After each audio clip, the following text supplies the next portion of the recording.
What's up, you guys? It's me, specifically Sci-Fi. Some of you know me, some of you don't. But I have something that you guys most definitely want to see. So the O.W.C.A Discord got the opportunity to interview Jeff Swampy Marsh, co-creator of Phineas and Ferb, and I know most of you will probably be excited to see what he has to say. Now, for those of you who were a part of the Discord, you probably know that we had a Q&A section to ask Swampy questions. And you won't believe it, but he answered!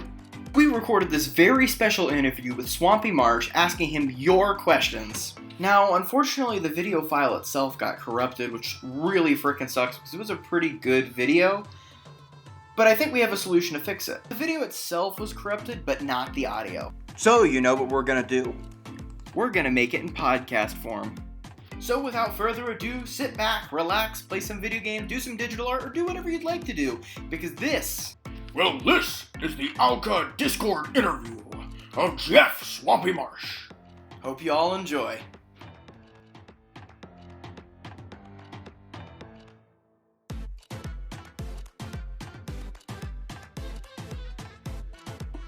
Hey! Hello. How's it going? This is my third different version of, social podcasting video. Zoom.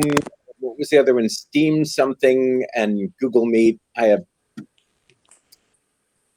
It's just confusing. Yeah, it's very confusing. There's also Google Duo, I think. I don't know. Absolutely. I guess you ready to get started? Absolutely. What am I doing here with the... Well, that's not working. What have I done? There. Okay. I'm adjusting everything, so I'm going to go turn some lights on because I just realized the sun is going down. Yeah, I have a relatable problem here, so. There we go. Now I have enough light so people can see me, even if it gets dark. Very cool, so, well, let me think. I'm trying to see if there's anything we should ask before we get started. Oh, man. Darth Ferb, can you think of anything, or? I can answer your the basic questions people always ask. Yes, I'm always this good looking. And yes, I am a lot older than I appear. And my voice is naturally this dark, smoky, and sexy. My brother wanted me to let you know you have a great mustache. Excellent. Tell him thank you. Oh, I definitely will. I spent not being able to have one. It wasn't until I got into my late 30s where all of a sudden it was like, oh, hey, that's starting to work. Ooh. And I mean, it looks just like Major Monogram. It's really cool. Oh, man. All right, so I guess we can get started when you're ready. So, hey, everyone, I'm specifically Sci-Fi, and today we're interviewing the co-creator of Phineas and Ferb and Milo Murphy's Law, Jeff Swampy Marsh, representing one of the biggest Phineas and Ferb Discord servers, known as O.W.C.A Secret HQ. And so, how you doing today, Swampy? Good. That's good to hear. It's been a tough week. I mean, a bit of I'll be honest. There was an emotional roller coaster. I lost a beloved family pet who's been with us for over 2 years, and it's been tough. Yeah, they really they're so completely integrated into your lives, and we had. And I will try not to cry because I'm one of those people who my emotions are so on the surface. Dan and I are both talked about it for years. We cry at toilet paper commercials. We're really. But Timmy was one of the. I've had a lot of dogs my whole life. He was one of the smartest dogs I've ever had. And I had him for longer than any, and he was just the coolest dude ever. Yeah. Got it. Yeah. And it's 2 days now, and it's starting to subside a little. I'm working it out through music because that's how I work everything out. I'm figuring out how to express my emotions in song. But I was really glad to be able to do this because this is something that takes me out of that and is just fun. And we found out yesterday that Phineas and Ferb was picked as one of the top one by Rolling Stone magazine, the top 100 all-time sitcoms. So, yes. Yes. It was so exciting. I was like, for sitcoms too, that's huge to see that get made the list of like all the shows. Like, Get Smart and Friends, and I was just talking to Pam Adlon, who does Better Things. She made the list, and just amazing shows. To be included in that list is just terrifying, cool, and not expected in any way. So it's really cool. I'm writing a lovely thank you note to the people at Rolling Stone magazine. That is really cool. What was I gonna? Okay, so I guess the first question we had was, what do you think of the current Phineas and Ferb community? Just out of curiosity.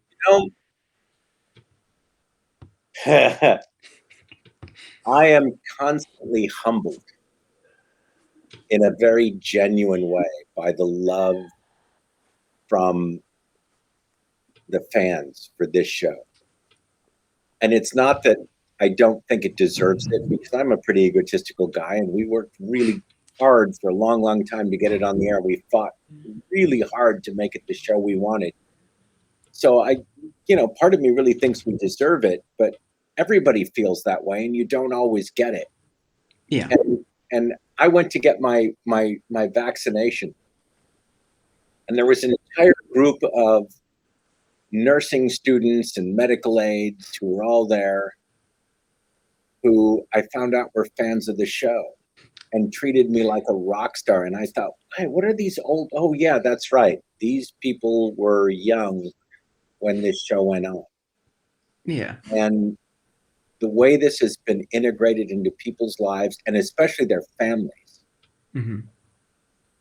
is just the coolest thing ever, and nothing I ever would have expected. And in the genuine use of that word, really humbling. Yeah. You guys and people like you guys out there are keeping the message and so clearly understand what Dan and I were going for. Just makes me happy every day that I got to do it. And all I have to do is open up my social media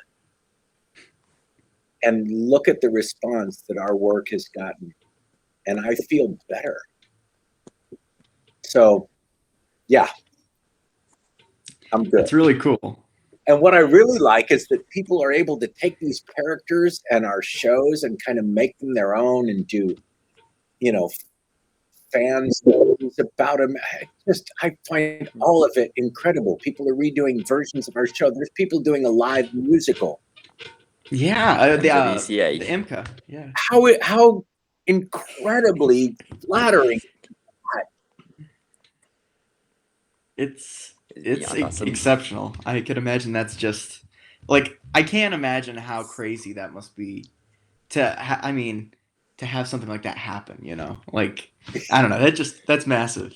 It's really cool.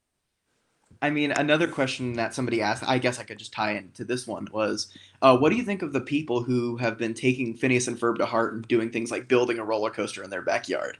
Like, how do you feel about that? Well, Dan and I, and this sounds really cheesy. Probably it is, but Dan and I are cheesy. Yeah. We had that thought in the beginning when we were making it, is our ultimate dream would be that normally when you have a TV show, you want to have a really good lead in. Yeah. So you retain the audience. Yep. And I had this conversation with Dan, is that I hope we are the worst lead in ever, in the way that when kids got done watching our show, they turned the TV off and went out to the backyard to do things. Yeah.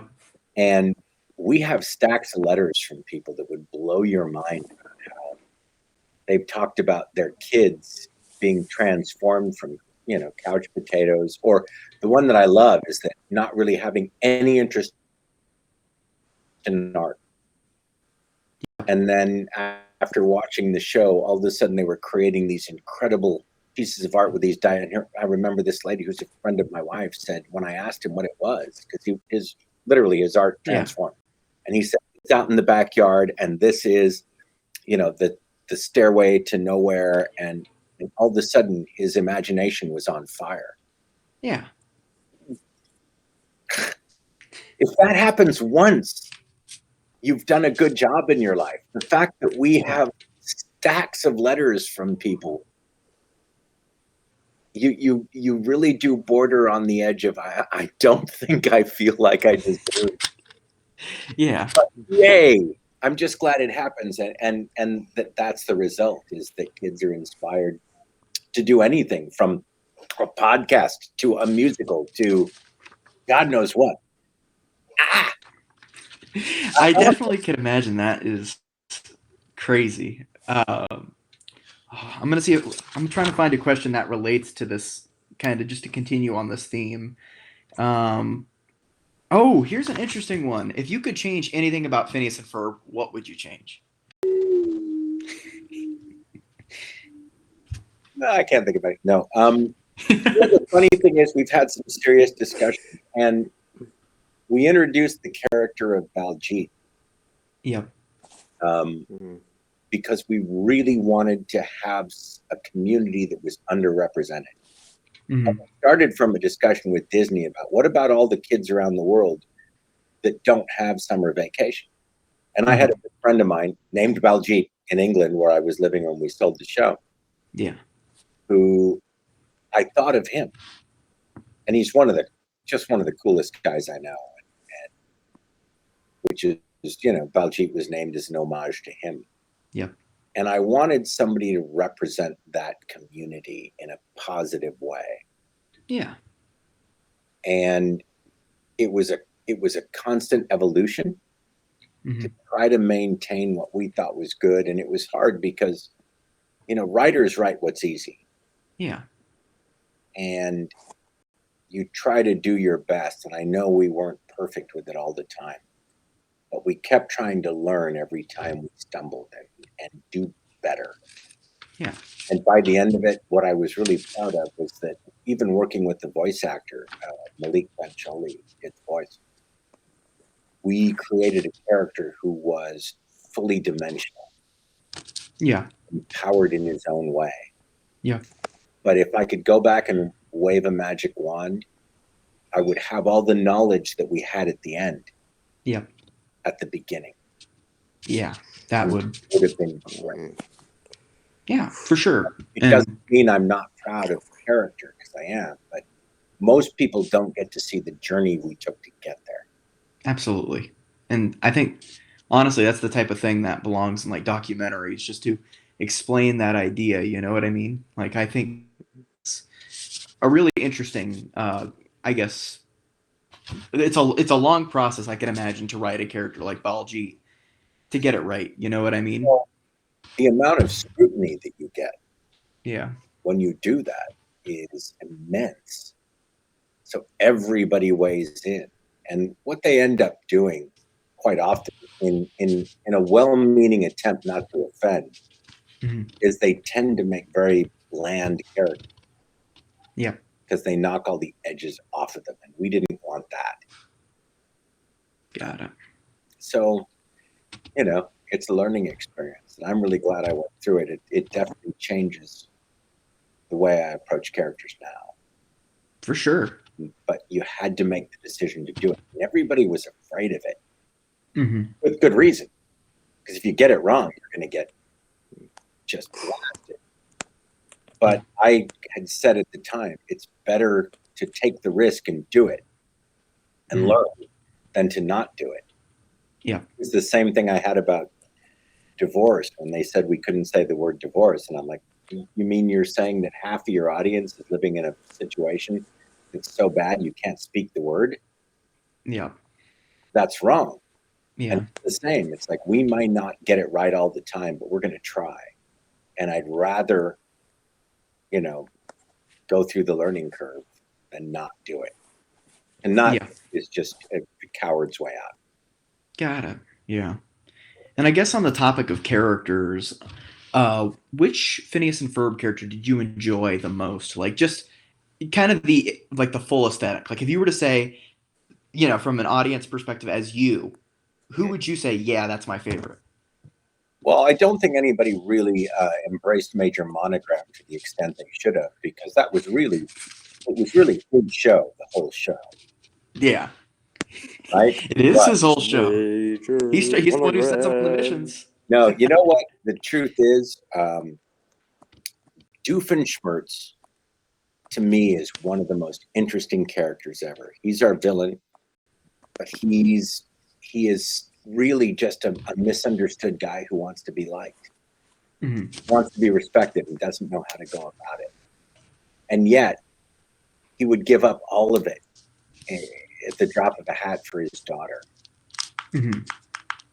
I find him one of the most interesting things we've ever done. Yeah. And the way Dan was able to embody that character is so wonderful. The testament to it is that any of our writers who wrote Doofenshmirtz, we have literally pages of Doofenshmirtz dialogue that was written that we had to edit down, usually on the fly. Yeah. Because it's so easy to write for him. For sure. Hysterical. And he's playing against a character who's absolutely silent. Yeah, exactly. You got to compensate for it. He's got to be the full speech. And that is a great joy. And he has to do it in a way that implies that Perry is part of the conversation. Exactly. And I can imagine that's tough to write. So, It's a lot of fun. brilliant character. I guess continuing on the topic of favorite things about Phineas and Ferb, what's your favorite part of the creation process for creating a Phineas and Ferb episode? I love creating an environment where proper brainstorming can happen. Yep.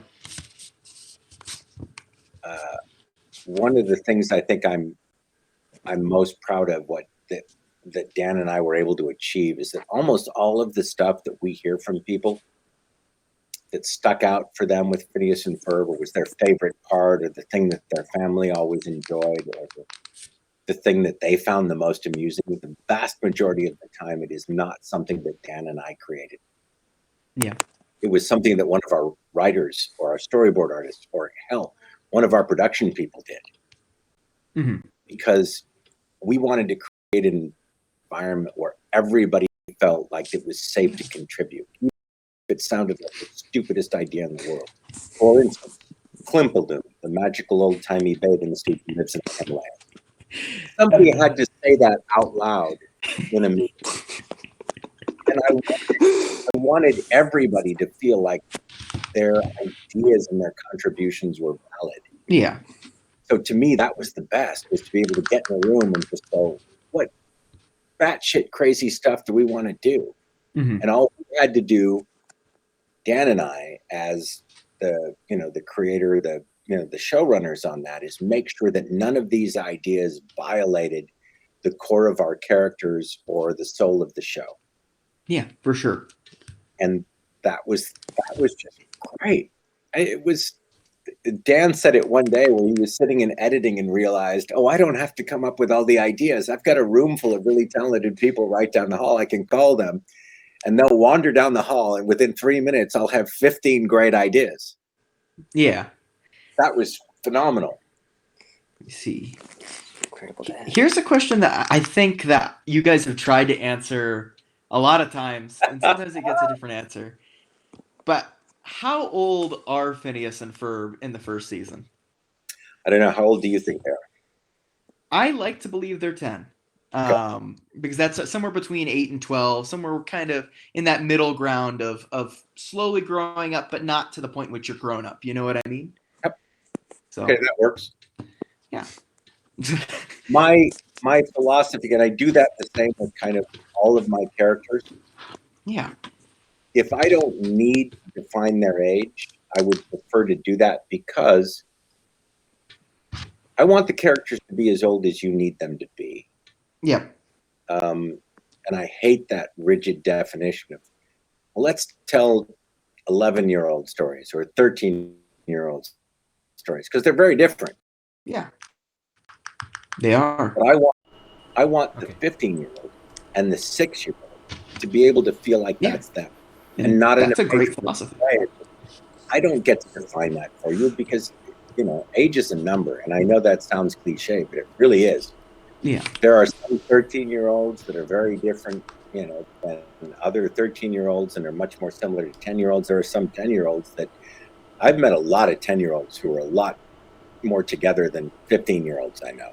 that is true. So, Phineas and Ferb are as old as you need them to be.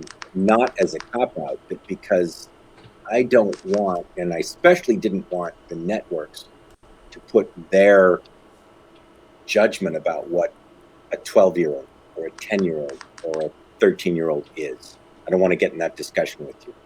Yeah, for sure. What are you guys' opinions of the non-canon shippings? That was one question I thought you might find interesting. You know what I find funny? And I think people think I'm just being streperous or jerky. Yeah. I got a question on, I think it was TikTok the other day. Are any of the Phineas and Ferb characters gay? And I went, of course. Yeah. Of course they are, because that's the society we live in. If you look at the numbers globally, there are characters in Phineas and Ferb who are gay. Yeah. Is. Which ones? I don't know. It's none of my damn business. And the truth is, it's nobody's business. And especially if they're kids, which they are, that's not part of their lives yet. And there's this kind of need to define people fully, to pigeonhole people. And I don't like that. Yeah. I don't like people being categorized because it doesn't do anybody a service. So the ships are fun, and I love that people identify and really want something to happen. But I don't even feel that it's my job to confirm it. Most of that's going to happen later in life. And so we did, like, the Phineas and Ferb Act Your Age. We aged them up. And we got Phineas and Isabella together. Yeah.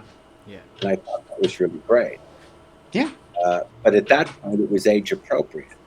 Exactly, yeah. For the rest of it, I just like that people are passionate about however they feel.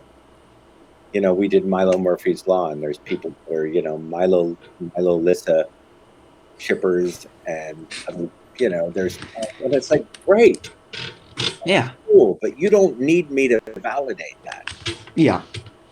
Exactly. And I think it's part of the fun of it is, I guess, as a creator, giving the freedom to the audience as much as it is to yourself. You know what I mean? To kind of imagine what, hypothetically, what might have been. You know what I mean? Yeah. What could it be? You look at Star Wars. Everybody wants to tell other Star Wars stories, and that's the great thing about Star Wars. Yeah. Is it prompts your imagination. You want to be in that world.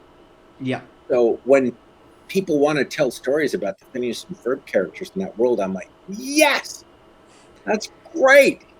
And you don't need me to say yes or no to any of it. Yeah. It's your world. Exactly. Do it.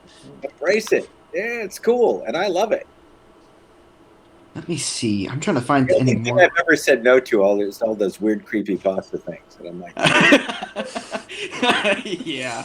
Candace is a dead girl, and we went to Disney Channel and said, yes, we want to make a show about, based on the diaries of this dead girl. I know, that was very strange. Stop it.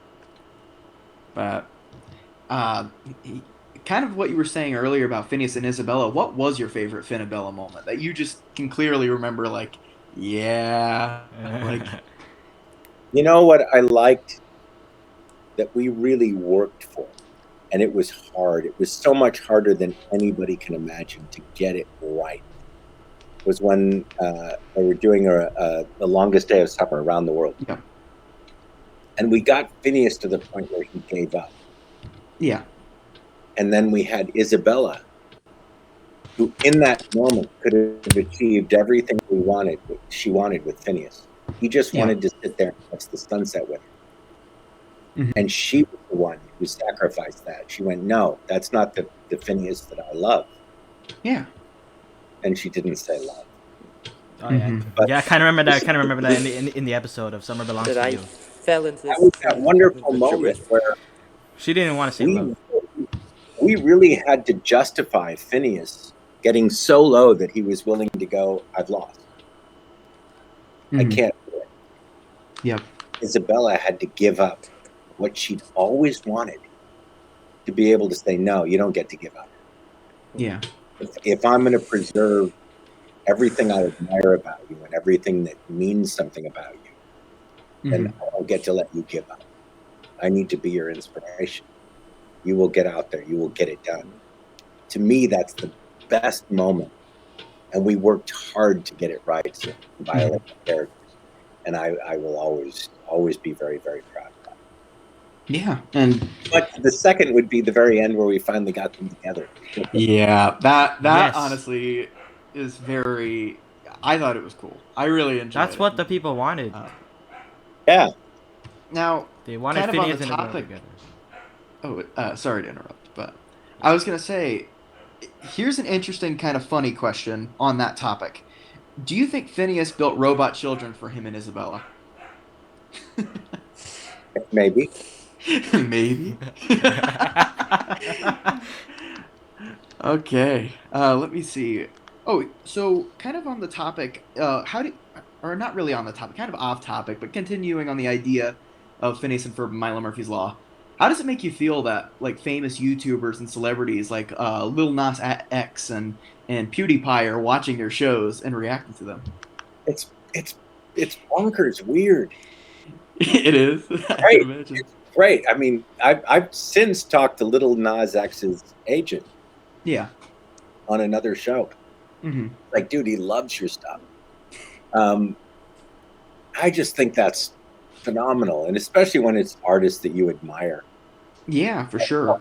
That's so cool. When you found out that, like Ben Stiller and his wife loved watching the show and really wanted to do a voice, you're like, oh, that's really cool.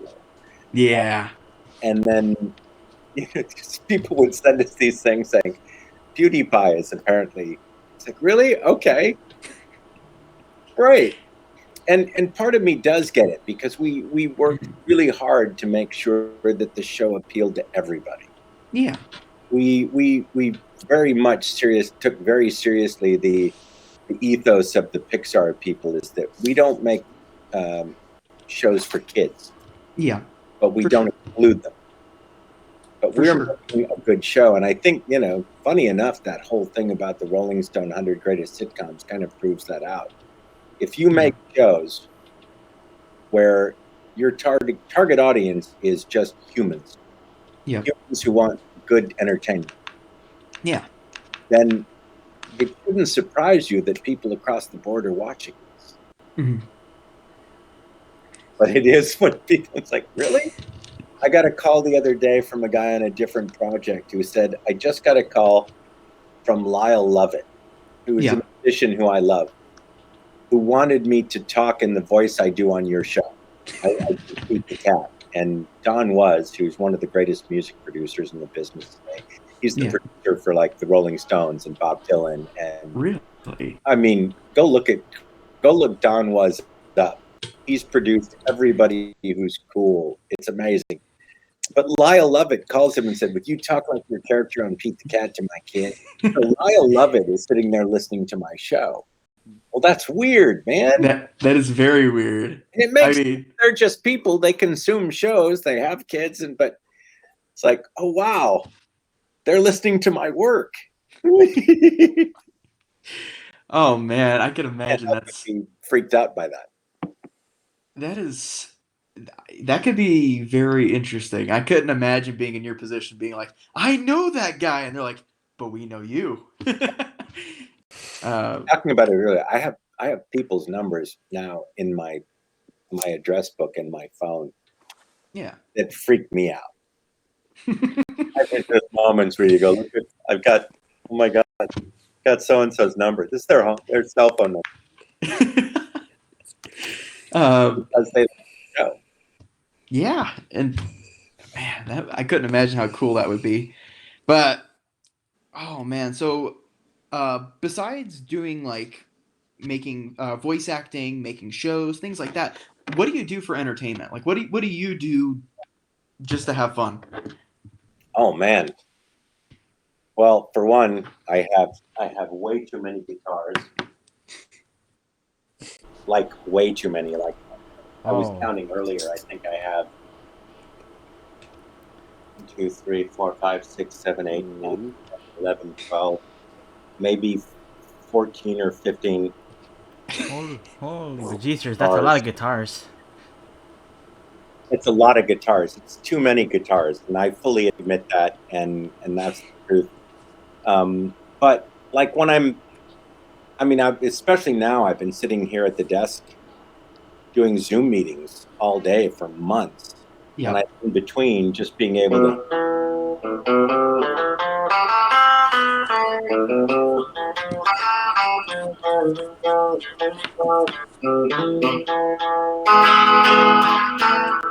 Anyway, it gives me something that I can escape into. So I love that. Exactly. Other than that, I'm a big surfer. Mm-hmm. I've been struggling to get out in the water lately because I've done some serious damage to my shoulder Yeah.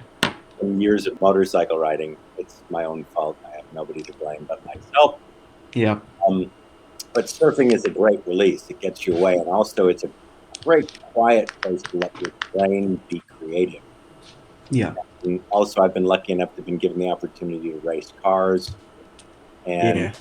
and I have an old 1958 Triumph TR2. Look it up, kids.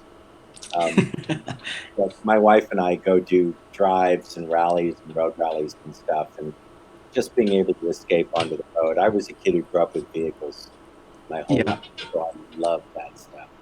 So it's music, Yeah. surfing, and vehicles. Vehicles. Those are my things. Yep.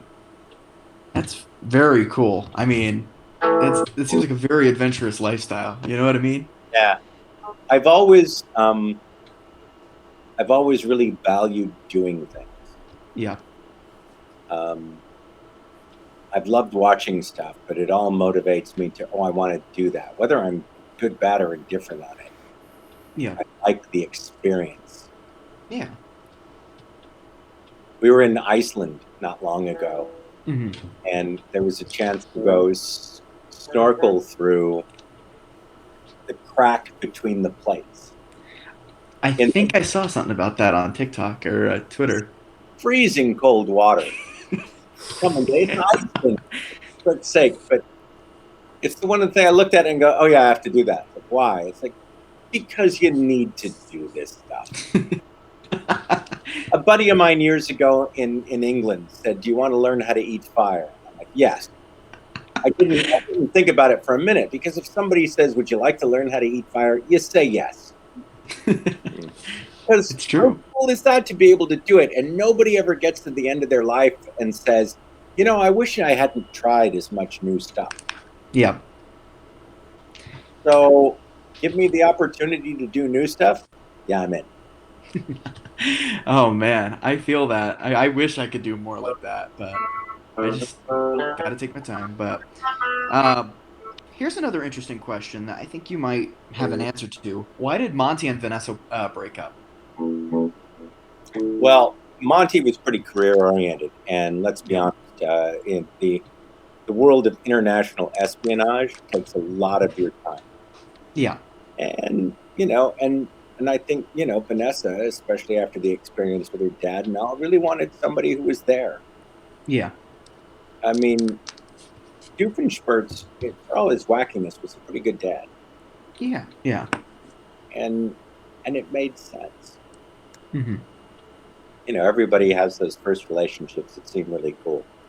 Yeah. Long term may not be good. And I definitely see that making a lot of sense. Yeah. But I guess pointing over to Milo Murphy's Law, what was your inspiration for Milo Murphy's Law? Like, what was the thing that made you think Murphy's Law, genius? That was the weirdest coming together of things ever. Yeah. I'd pitched them. We were coming to the end of Phineas, and I'd pitched some things to Disney, and Dan was pitching some stuff to Disney, and Disney had passed on the stuff that I was pitching, and I understood why. But that's when I was looking to start going out and, doing Pete the Cat, Yeah. that stuff. And Dan had all these boards up in his room with these characters, and there was this one character in there that was part of another show, and I went, that character really feels to me like he's a show.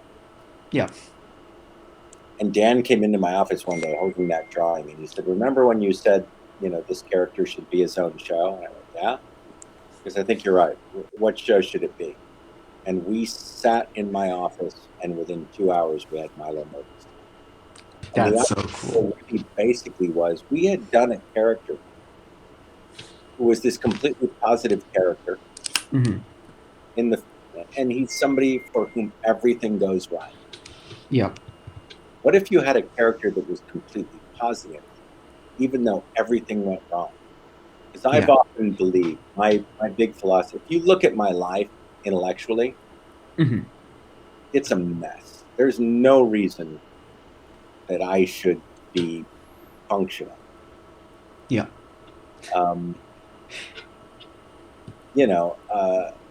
But I've always thought that it was the hardships, the difficulties, the obstacles that you had to overcome that made you a better person, that made you more able to, it's like shapes you. When something comes up now, I'm like, oh, it's nothing. Trust me, I've been through, much worse.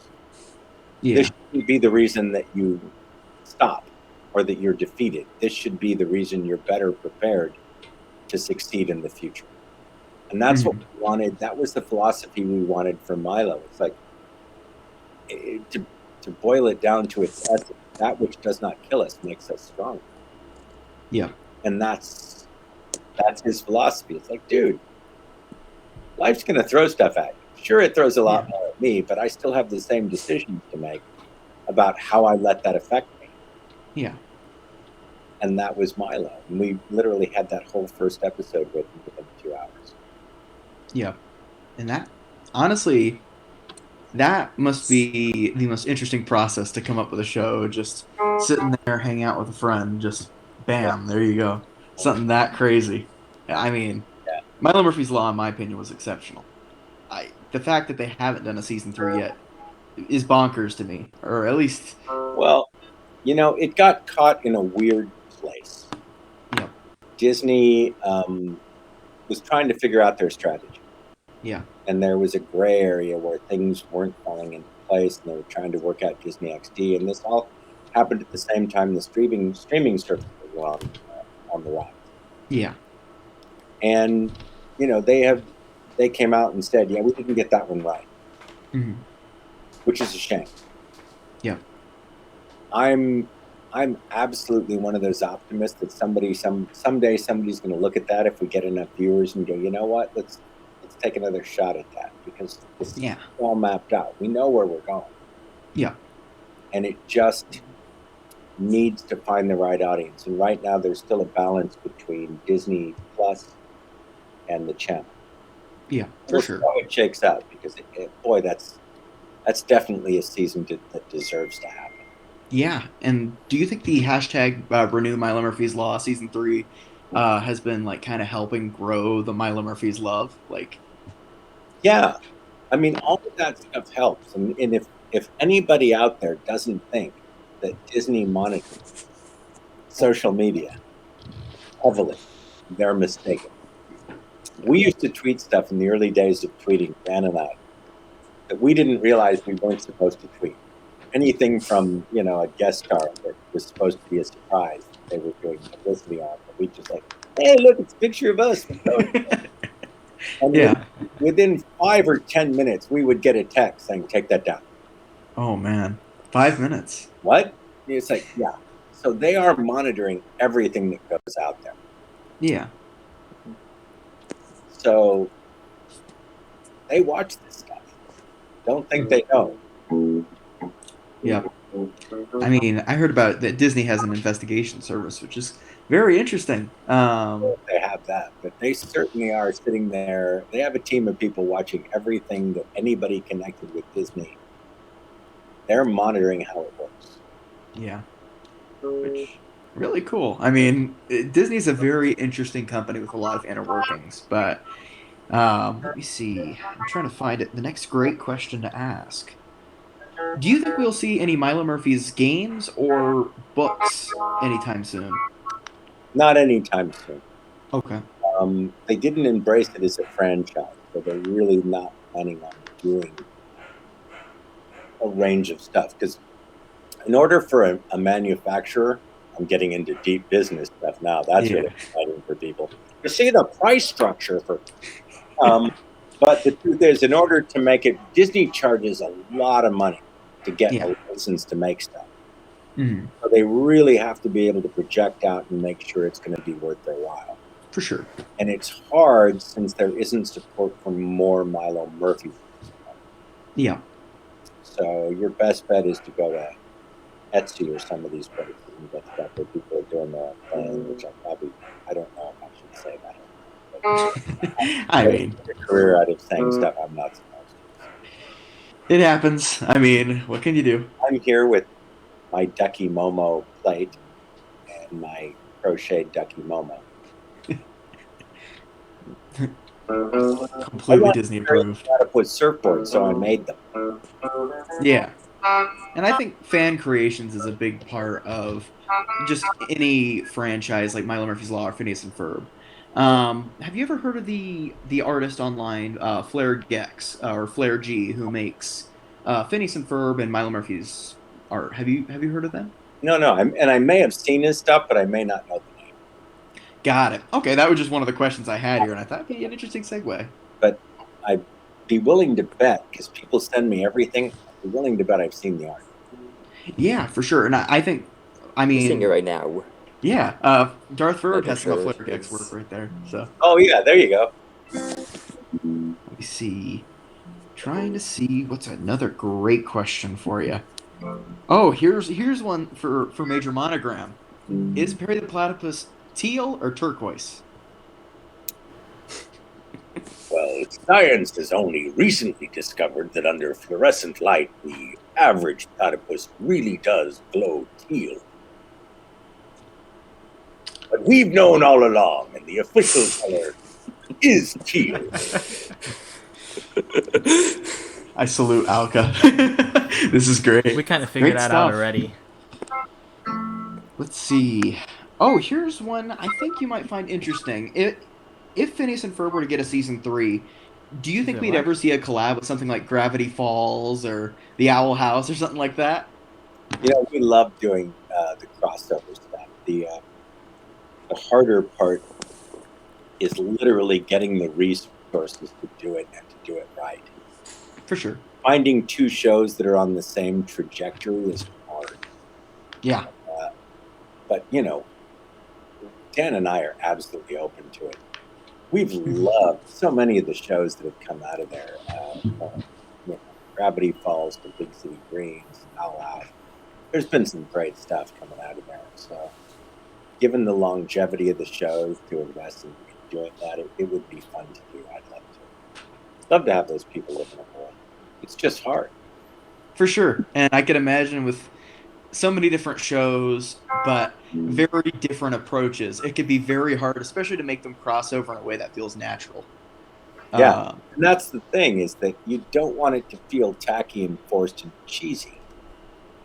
There needs sure. reason, and that takes time. It was like when we did the Marvel crossover episode. The hardest part of that was realizing we have to get all of the characters right. Mhm. And we have to tell a convincing, compelling, emotional story without violating any of the characters in it. Yeah. And so it takes time to get that right. You can't just make willy-nilly decisions about, oh, this character does that because it would help the plot. It's like, well, that may help the plot, but that character would never do that. True. Yeah. So that takes time, and that's what you're struggling for in production, because time is money, and you need to take an extra 4 weeks to develop something. Well, that's a big decision for the network. Yeah. Let me see. Next question I have here. All right, so here's one that I think was worded really nicely. So I'm going to ask this: which of the two Phineas and Ferb movies do you prefer? Into the Second Dimension or Candace Against the Universe? And the way they ask this is, if Doofenshmirtz came to your house and put an inator to your head, you don't know what the inator does. Chicken You had to pick one. replacinator? If it was the chicken replacinator, I don't know. Yeah. Can't tell you what inator it is. I don't know what it is. They're different stories. Yep. I love the. What I really love is the fact that a short time later, the Marvel movie came out with scenes that look exactly like ours. For sure. Geniuses! We did it months and months before you. Anyway, so there's a personal satisfaction in that. But that was Yeah. really a wonderful Doofenshmirtz story that really got to track him. Yeah. The thing about Candace Against the Universe is that we felt that Candace had never really gotten to do. And it was a story that really hinged on her, and that was her emotional journey. Yeah. And that was incredibly satisfying to do. Yeah. I mean, Ashley's been incredible as Candace. The fact that she's never gotten an award for that kind of pisses me off, quite frankly. Yeah. Because her portrayal is, and I understand because it's effortless. When you watch her do it, it seems effortless. Yeah. But it's everything we need and so much more. Yeah. Singing and just crazy emotion. Yeah. Swing. And that's what we got to play with in places we'd never gone to with Candace. So they're and it sounds like a cop-out, but it's true. They're each special in their own way because they're different stories. Yeah. Don't make me. I'd take the inator to the head. It's a good choice. I mean, honestly, it's hard for, I think, fans especially to pick because it's just like you said, they're two very different stories, and they're very it's also very personal based on what you'd rather choose. You know what I mean? Yeah. If you want to see a great Doofenshmirtz story, but if you're really looking for a Candace story, yeah, your jam, there you go. Here's a question I thought was kind of interesting. It's more along the lines of Night of the Living Pharmacists.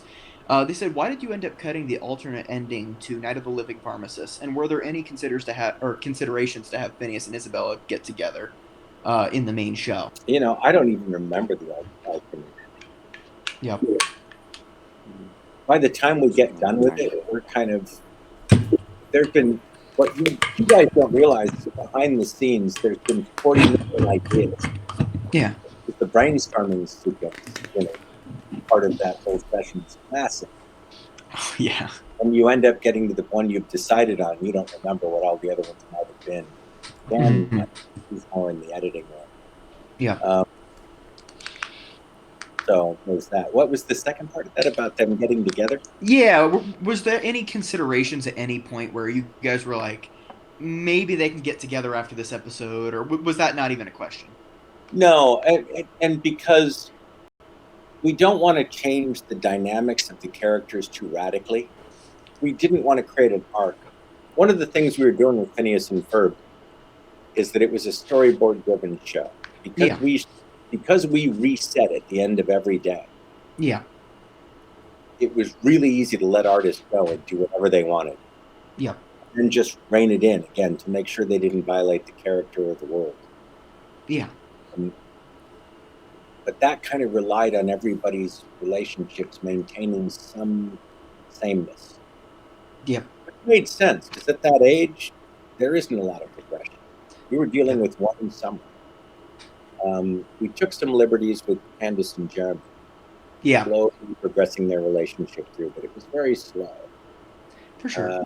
And so we just always assumed from the beginning that Phineas and Ferb, that Phineas and Isabella would be getting together like that. Yeah, and that makes a ton of sense. That was a given for us. Mm-hmm. And we didn't even think it through far enough to say that necessarily they were married. Yeah. But we knew at some point, as you get older, and and kids turn into teenagers, you kind of go, oh yeah, she's a girl.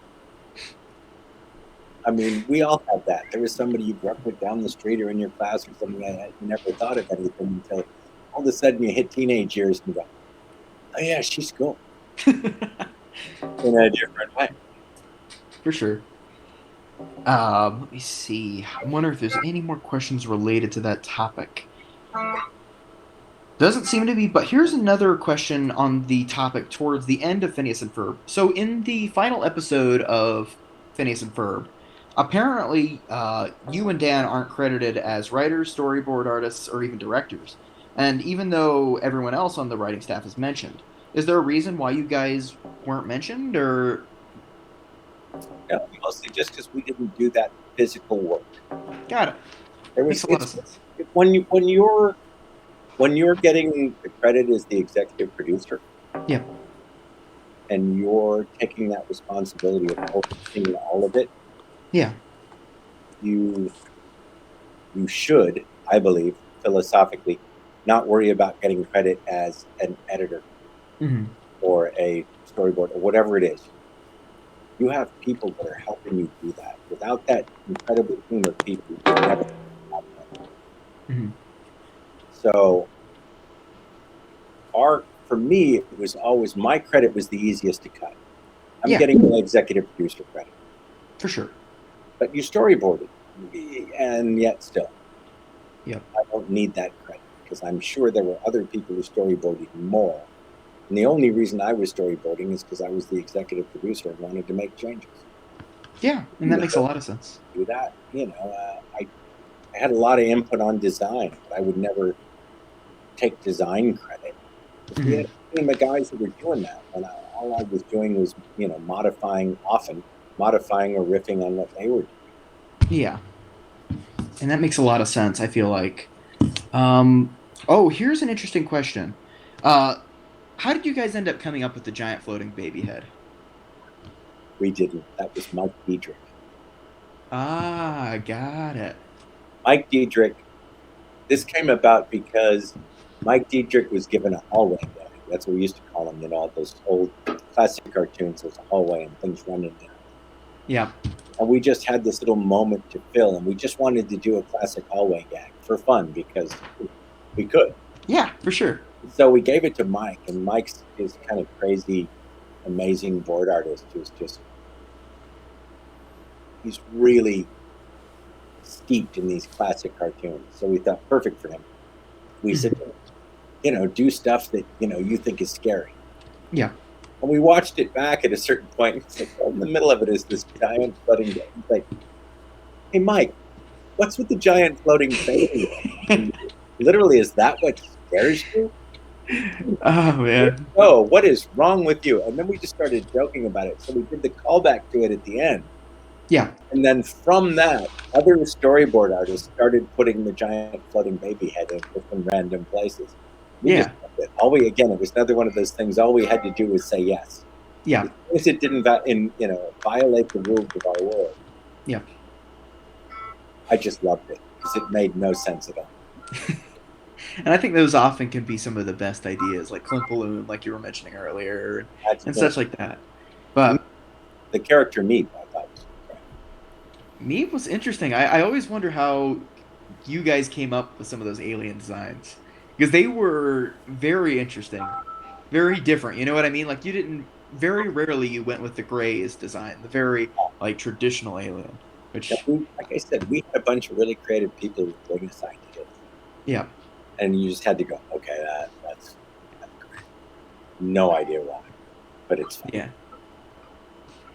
That is, I think, what really made the show great for some people. It's just those random moments you wouldn't see anywhere else, and I think it really pays off, to be honest. Let me see. Do you have any tips on writing scripts? Outline. Yep. Get an outline. You need to have a really strong, solid, or a strong structure. Yeah. Hitting everything on. Once you have that, script becomes easier. And then it just becomes about editing. Yeah. And then you have to just be really critical about if it's. Don't sacrifice character and story for a gag. Yeah, for sure. Or for a cool scene. Yeah. Everything has to be moving the character or the story forward. Yeah. Most of the time. There are exceptions, but they are rare. Yeah. And you want to make sure that all of the stuff that you're doing has a reason. Yeah. Otherwise, you don't need it. And we have mountains of incredibly funny stuff. Mm-hmm. Really amazing stuff that we had to cut. That it was killing us. But it didn't move our story along, or it didn't tell us something about the character. And the best stuff that you do does both. Entertains while it's telling you, informing you about the character and moving the story forward. Yeah, but for sure. It comes down to starting with a really good outline. And for me, I believe if you have a really solid outline that works, you almost don't need a script. Yeah, and that makes a lot of sense, to be honest. Yeah. Let me see. There aren't too many more questions I have highlighted. So, okay. So here's one I kind of think is an interesting question. If Phineas and Ferb ever came back, do you think they're? Oh wait, I guess it's more on the topic of Disney specific crossovers, like things like Marvel and Star Wars. Do you think there would ever be any more crossovers, not just with shows, but like other movies, franchises, like Star Trek or something, like obscure, you know? No, I hope so. That would be cool. Great to do a Star Trek crossover, because I was around the first time it came around. Yeah. To me, that would be the coolest thing ever. That I'd love to do a Star Wars crossover too. Mm-hmm. God, that would be so good. So Yeah. So. It would also be very interesting considering that Isabella and Phineas are already in love. Yeah, Very different. There's so much stuff we could do.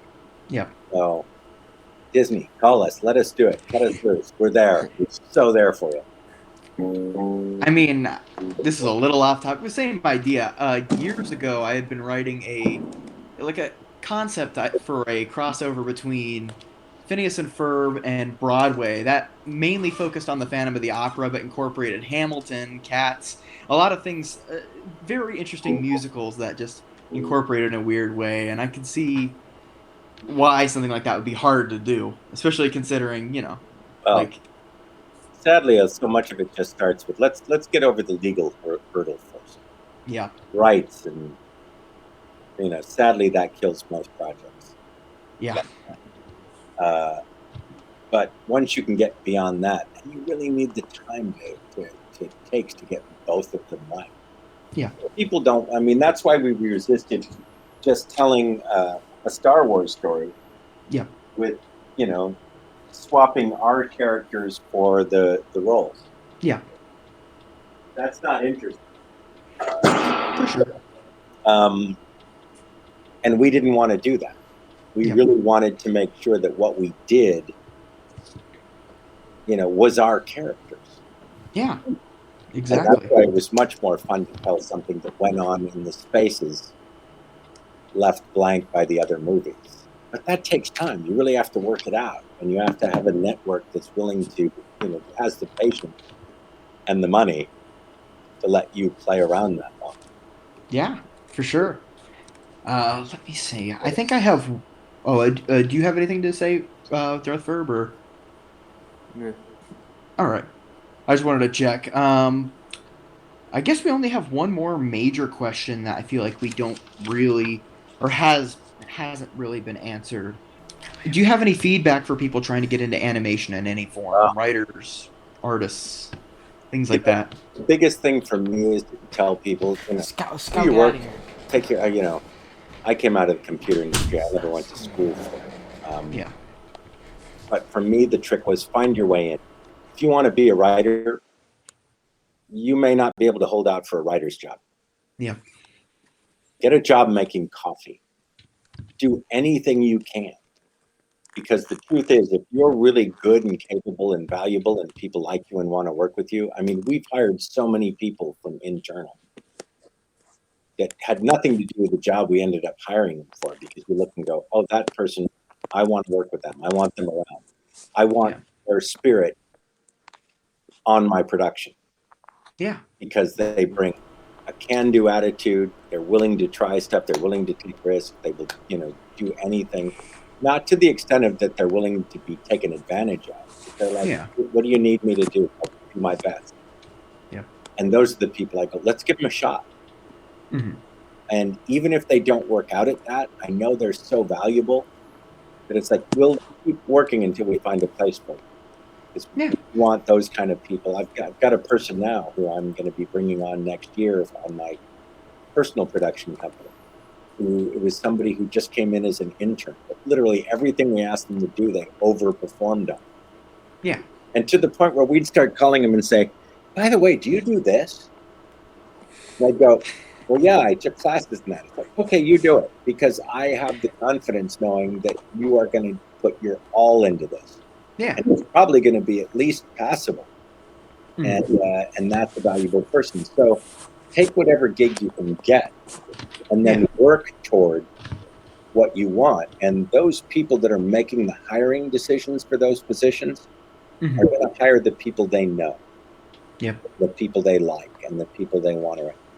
If you've ever watched shows, TV shows and movies, and you think, that guy, he's a okay actor. He's fine. He's competent. He's not, clearly not award winning, but he works all the time. I wonder why that is. I bet you it's because they are a joy to work with. Yeah.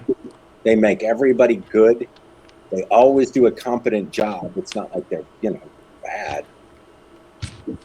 But because they probably are a positive influence and are good people are like, hire them. I know they're going to show up on time. They will give me their all. They're never going to give me a problem. They're not going to complain. And they're always going to be solid. Give that guy a job. And then you get the opportunity to be great. Yeah. But you got to get the opportunity. Anybody who comes in thinking, but I'm an artist. I'm waiting until I get that storyboarding job. Yeah, you'll never get it. Yeah. Go make coffee if that's the job you can get. Go make, in the old days, make photocopies if that's the job you can get. But then the people will come to know you. You'll get the chance to show them your work, get to talk to them about the craft. And they will learn that you are a dedicated performer who can come through and is pleasant to be around. Yeah. And I think that's great advice. Honestly, especially because we're on a server full of Phineas and Ferb fans and hopefully future animators and such, that something like that would be really, really influential in their thinking, I think, from now, from seeing this interview, which, I mean, we super appreciate you coming here anyways. It's pleasure, man. It's probably one of the coolest things I've ever done personally, and probably for these guys too. Well, you've got a long life ahead of you. Cooler stuff is coming, I guarantee it. I definitely do appreciate it. So, do you want to close Darth Ferb, or do we have any more questions, I guess? If you're done, then I think we're done. I think that's all the major questions that haven't been asked before. Good stuff. Yep. Well, guys, thank you very much. Thanks for having me on, and truly, in the most genuine way, thank you for taking the show to your hearts and supporting it, talking about it, and it is, we never take any of this for granted. So thank you. Yeah. And now I can finally put it on my bucket list that I got to meet Swampy Marsh. This is excellent. Like, this is time to make a new bucket list or add another add. Oh man, guys, thank you very much. Time to revise. Thank you for coming to this interview. Thank you. Massive thank guys, you. We appreciate it very much. Highly appreciated. I am sure I will speak to you again. Let's hope so.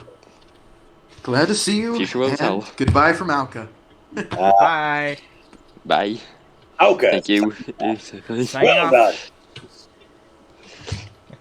Thank you, Monogram. man. Thank you, Sci-Fi, for helping it in interview, and thank you, Phoebe, for doing the video of it. Yes, you're welcome. You know, doing this is really important for others to see. Yes. Yes, it is. Up, guys. Take it easy. Thank you. Peace. Peace out. Well, guys, I hope you all enjoyed. That was a very interesting interview, and I had a ton of fun doing it. A special thanks goes out to Kendall for setting up the event. You have Darth, Ferb, who was there to be a moderator on the event. You had Phoebes, who filmed for us, which was absolutely amazing of you. And all the different people who we bugged to help us film this, thank you for at least participating. And other than that, thank you tremendously, Swampy. This was an amazing experience that I think most of us will have trouble forgetting for at least a couple of years. But, yeah, hope to see you guys soon, and thank you all for watching.